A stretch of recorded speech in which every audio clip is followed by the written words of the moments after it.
Então eu vou mostrar aqui como que eu fiz a atividade sobre o uso de curva de animação para movimentação e interpolação, na verdade, né? Entre quaisquer valores, seja para movimento ou seja para luz, que é o que eu mais usei aqui. Então a primeira coisa que eu fiz, antes de eu explicar sobre a lâmpada, que é a primeira coisa que eu vou falar, eu separei cada uma das atividades em três objetos diferentes. Tá tudo na mesma cena, mas eu separei isso e criei um script aqui para gerenciar isso, né? Com facilidade para poder e testar e demonstrar com mais facilidade, desligando e ligando cada um desses objetos e as câmeras que estão neles para facilitar mais. Então esse aqui é o da lâmpada ali, que era para simular uma vibe de terror, aqui o da fogueira e esse daqui o da câmera seguindo um objeto, né? Então aqui o da luz, antes de eu ligar ela, eu vou mostrar o script. Então aqui tem o script para manipulação da luz, as duas luzes que eu estou manipulando ele faço com esse script. Então eu peguei como modelo ali o script para movimentação, para lerp entre duas posições que o professor Andrei tinha mandado. Então tem até os mesmos nomes de variáveis, que tem diferentes toggle aqui, que às vezes eu quero né, ligar o objeto, mas sem ligar o efeito do lerp no objeto, né? E outra coisa também que eu criei uma função aqui para fazer a aplicação do lerp com uma outra entrada que não seja necessariamente o tempo, né? Ou fazer com o tempo de outro objeto, que é o que eu fiz algumas vezes, sem também ficar usando sem ficar setando essa booleana aqui, né? Também outra coisa, esse comentário eu deixei aqui para me lembrar que eu tentei usar o Min-Max Curve, que é uma coisa que tem no sistema de partícula antigo da Unity, né?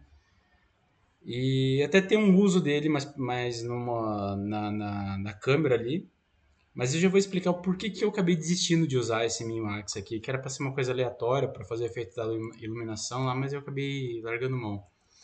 Mas então, eu estou até usando o Lerp Unclamped aqui também, porque às vezes eu quero que o valor supere um, né? Às vezes eu quero que vá para um valor maior que um. Por exemplo, eu quero fazer um valor para esticar ali, para tipo fazer um movimento de elástico, alguma coisa assim. Ou às vezes uma coisa até para um valor negativo, né? Para luz não fica ali negativo, né? Tem inclusive o que eu estou alterando na luz aqui com o lerp é a intensidade da luz. Então tá. E outro script aqui que também é pertinente para essa primeira atividade da lâmpada é esse gerenciador da luz aqui. Ele pega aquele mesmo script ali, tem uma curva aqui que faz um efeito de introdução, que é a primeira curva da luz, e depois que ele passa desse tempo aqui de mudança, ele começa a alterar de maneira aleatória entre esse array aqui de curvas. Que no caso eu só usei duas curvas mesmo aqui.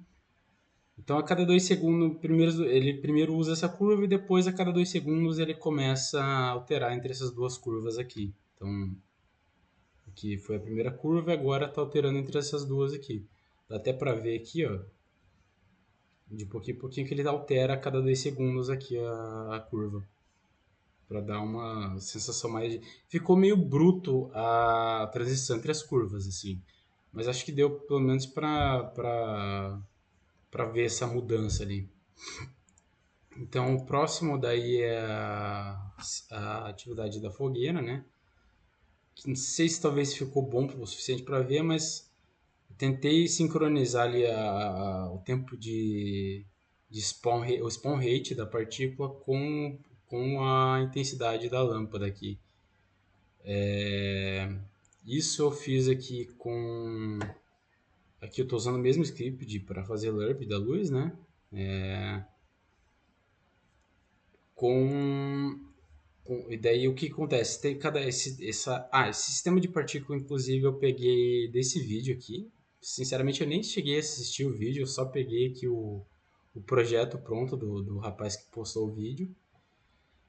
Tentei usar também o sistema novo de VFX da Unity, né, que não é tão novo, o VFX Graph, mas eu achei muito complicado, me embananei um pouco para pegar os valores dele e acabei desistindo de fazer isso. Então, o que eu estou fazendo aqui com o sistema de partícula antigo da Unity mesmo?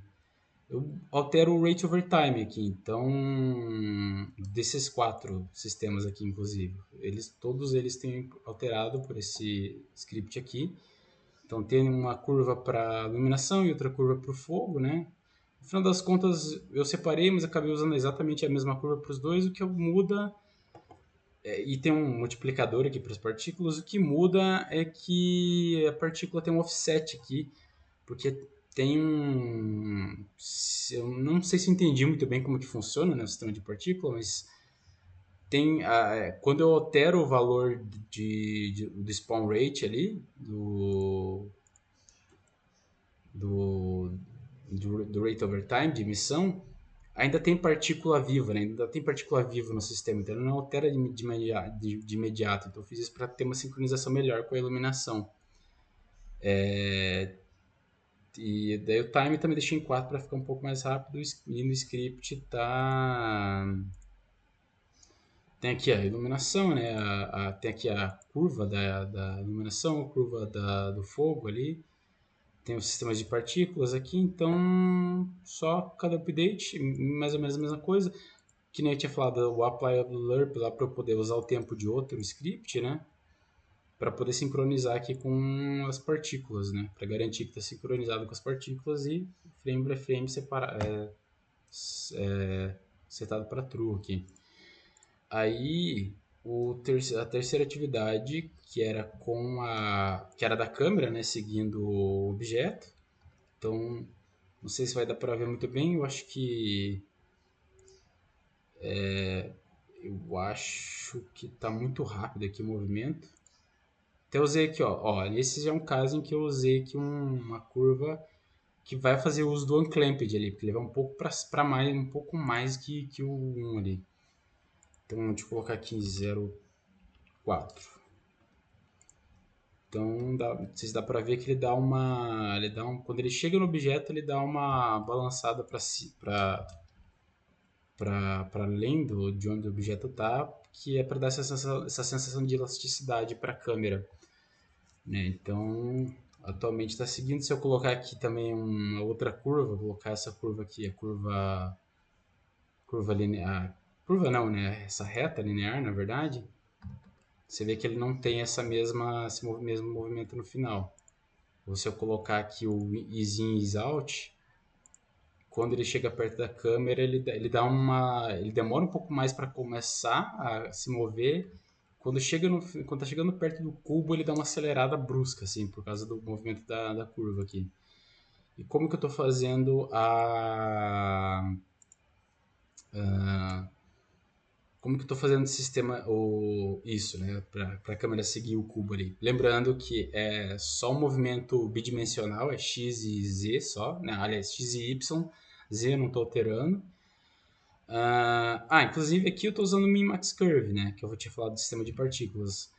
Eu posso usar aqui ele tem outras formas de usar, pode ser uma constante, pode ser um aleatório entre duas curvas, que é o que eu achei que tinha de vantagem, mas não fica muito legal usar aleatório entre duas curvas, acaba ficando ou aleatório demais ou usa uma coisa só, fica esquisito. Funciona melhor para partícula, não é à toa que é uma coisa exclusiva do sistema de partícula. Então, tem o movimento ali, tem o movimento do alvo, esse Movement Detection Rate já explico para que serve, a duração do movimento, né, que define a velocidade do movimento. Então, tem aqui esse último posição do alvo, né, definido, última posição da origem, que é o objeto, que é a câmera, né, e posição do próximo movimento aqui, que é um vector 3 e o tempo, né. Então, no começo aqui, no start, já pego a posição das duas coisas. Aí se faço o lerp aqui já direto, né? Com evaluate, só garanto que não vai alterar o z.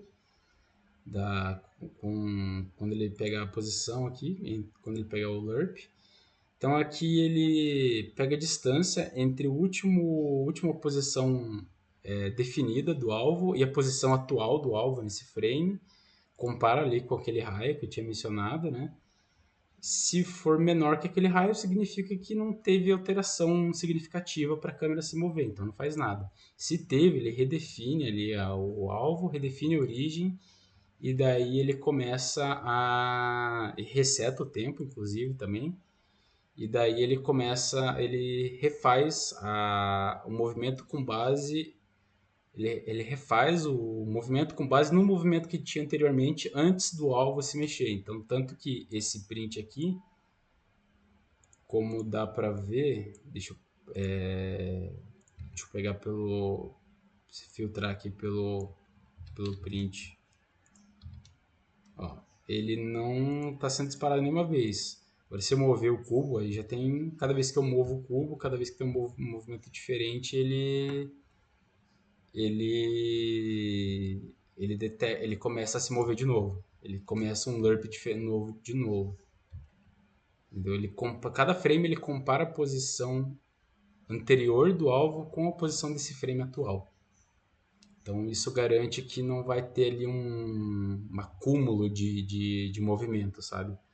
Vai sempre ter um movimento novo. Cada vez que o negócio se não mover, ele vai estar usando o mesmo movimento até chegar no final. Ele também não fica travando a curva. E é isso. Obrigado por assistir.